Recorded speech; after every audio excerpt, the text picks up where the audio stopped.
আমি আমার এই ছোট্ট ঈমান থেকে এবং ছোট্ট জীবন থেকে যেটা দেখলাম, বাংলাদেশে যারা একামতে দিনের দায়িত্ব পালন করছে এবং সামনে করবে, আমি গ্যারান্টি দিতে পারি এ মানুষগুলোর ভেতরে যদি 4 আনা দুর্নীতি কোনোদিন পান, তাহলে আপনি সঙ্গে সঙ্গে আস্তাগফিরুল্লাহ বলে মুখ ফিরিয়ে চলে আসবেন। আমার বিশ্বাস, আমি যা পেয়েছি, যা দেখেছি, 4 আনা দুর্নীতি এদের ভেতরে পাবেন না। এই জন্য অনেক নাস্তিক পর্যন্ত আজ বলতে বাধ্য হচ্ছে, এরা যদি 5টা বছর চালাতে পারে এই দেশে শান্তি কাকে বলে আপনি দেখতে পারবেন। আমার মেয়েটা আমাকে আজ পর্যন্ত চেনে না, 3টা বছর আমার যোগাযোগ বিচ্ছিন্ন রেখে দিয়েছিল শয়তানরা। ওরে আমি 8-9 মাস রেখে গিয়েছিলাম, এখনো তো বয়স 4 বছর। আমার এখনো পর্যন্ত আমার কাছেও আসে না, আমার ডাকেও না, আমার কাছে আসে না। কারণ হচ্ছে মনে করো বিভিন্ন হুজুর আসতো, ওই রকম একজন হুজুর।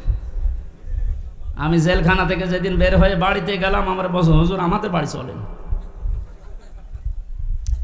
আপনি হাসতেছেন, আমার মনের ভেতরে কত দুঃখ জানেন। আমার নিজের মেয়ে আমার চেনে না, যে জালেমদের কারণে, এই জুলুমের শিকার হওয়ার কারণে ওদেরকেও যেন ওদের বংশধররা না চেনে। বলে মাফ করে দিন। মাফ আপনি এই জায়গায় থাকলে আপনার মুখ দিয়ে মাফ বের হইতো না। কিসের মাফ? সংস্কার যখন চলছে, নবীদের কর্মসূচি 6টা, এই 6টার ভেতরে 1 নম্বরে এইটা যে হালাল জিনিসকে হালাল জায়গায় নিয়ে এসে বৈধতা দান করেন। সুতরাং এই মুহূর্তে বাংলাদেশের সবচাইতে বড় কাজ হবে, যারা এতদিন পর্যন্ত জুলুমের শিকার হয়ে ওই জায়গায় যেতে পারেনি, ব্যাংকিং ব্যবস্থা বলেন, বিচার ব্যবস্থা বলেন, প্রশাসন বলেন, ব্যবসা বলেন, আজ ওদেরকে ওই জায়গাগুলোয় পৌঁছিয়ে দেওয়া লাগবে। আর হারাম কাজ যেগুলো হারাম হিসাবে হারাম ঘোষণা দেওয়া লাগবে। হারাম এ দেশে নেই, এই কথা বলেন না কেন? বহু অবৈধ জিনিস অলরেডি বন্ধ হয়ে গেছে, সামনে আরো বন্ধ হবে ইনশাআল্লাহ। জামাতে ইসলামী বাংলাদেশের কেন্দ্রীয় আমির যিনি ডাক্তার শফিকুর রহমান ঘোষণা অলরেডি দিয়ে দিয়েছে, এই দেশে আমরা সবাই এক পরিবার। সুতরাং জালেম যারা বাইরে চলে গেছে, জালেমরা যেন কিয়ামতের আগে আর না আসে।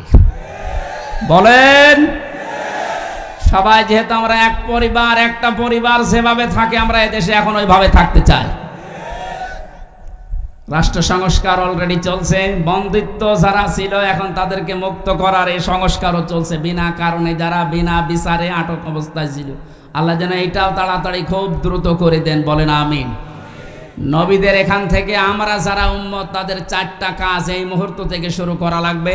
1 নম্বরে আল্লাযিনা আমানু, যারা ঈমান আনার দরকার আমাদের এখন। ঈমান এখন বলেন আমার ঈমান নেই মানে আমি মুসলমানের ঘরের সন্তান, আমার বাবা ঈমানদার, দাদা ঈমানদার, আমিও ঈমানদার না। ঈমানদারের প্রকাশ হচ্ছে আল্লাহর কোরআনে যে নিয়ম নীতিগুলো আছে ওইগুলো বাস্তব বিশ্বাস করে দেখানো। এটা এখন দেখাতে পারবো না ইনশাআল্লাহ।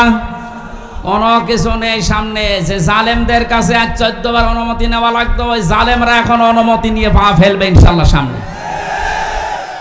গতকালকে গিয়েছিলাম ফরিদপুরে, মাসখানেক আগেও ছিল আমার মাহফিল ওই গ্রামে, অথচ জালেমদের 14 জায়গায় অনুমতি নিয়ে আমার উঠতে দেয়নি। বলে না, ওনারা বাদ দিয়ে।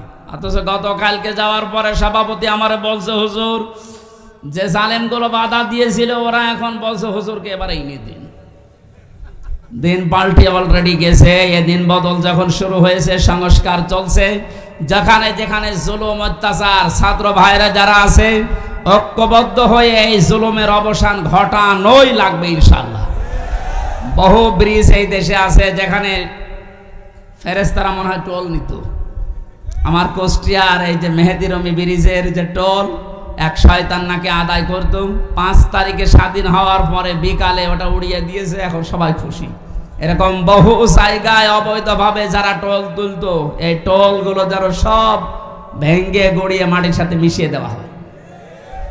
আমাদের ঈমান তাহলে 2 নম্বরে নবীদেরকে সাহায্য করা। নবী যেহেতু নেই, নবীর উত্তরাধিকারী এখন যারা, নবীর অনুসারী এখন যারা কাজকর্ম চালাচ্ছে ইসলাম এই দেশে নিয়ে আসার জন্য, তাদের সাহায্য করা আমাদের কর্মসূচির ভেতরে নিয়ে আসতে হবে। আমি এটা বানিয়ে বলছি, সূরা আরাফের 157 নম্বর আয়াত আপনি বাড়ি যেয়ে তাফসীর আকারে পড়েন, এইটা পাবেন।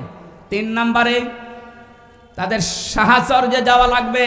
সুতরাং আজ যারা এই দেশে একামতে দিনের দায়িত্ব পালন করছে, আপনি তাদের সাহচর্যে যান, দেখেন তাদের অ্যাক্টিভিটিস, তাদের কর্ম, তাদের চরিত্র কি, এগুলো দেখে যদি আপনার ভালো লাগে আপনি তাদের সাহায্য করেন। 4 নম্বরে তাদের সাহায্য শুধু করবেন না, এদের ওপরে যে নূর আল্লাহ নাজিল করেছে নবীদের ওপরে, এই নূর মানে কোরআন শরীফ, এই নূরের বাস্তবায়ন যেন হয়। এই নূর দেখে দেখে সামনে আমাদের পথ চলা লাগবে।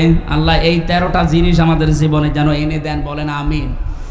আমি আমার এই ছোট্ট ঈমান থেকে এবং ছোট্ট জীবন থেকে যেটা দেখলাম, বাংলাদেশে যারা একামতে দিনের দায়িত্ব পালন করছে এবং সামনে করবে, আমি গ্যারান্টি দিতে পারি এ মানুষগুলোর ভেতরে যদি 4 আনা দুর্নীতি কোনোদিন পান, তাহলে আপনি সঙ্গে সঙ্গে আস্তাগফিরুল্লাহ বলে মুখ ফিরিয়ে চলে আসবেন।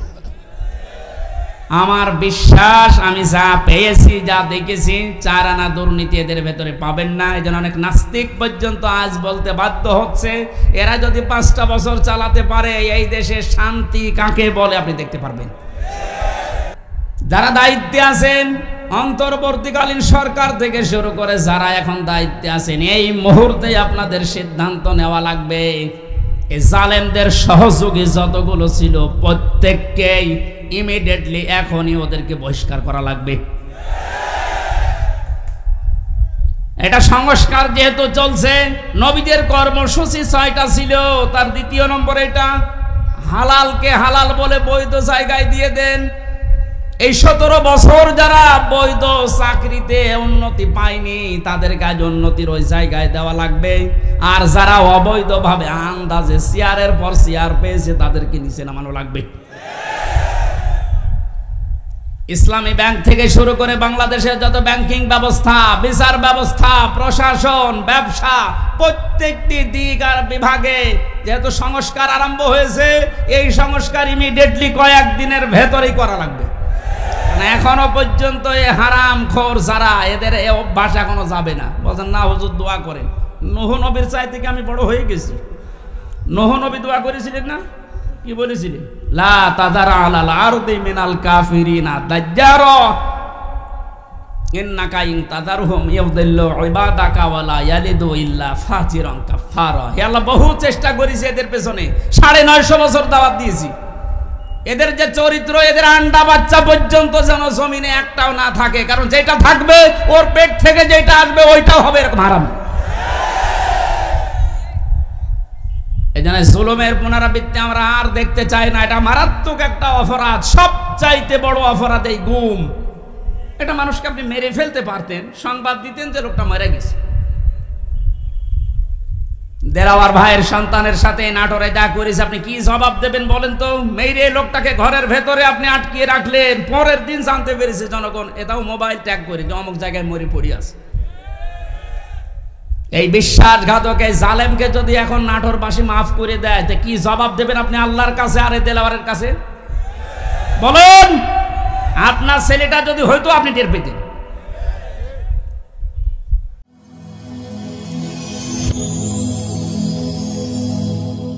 Rose TV 24. Enjoy by listening to the Holy Quran.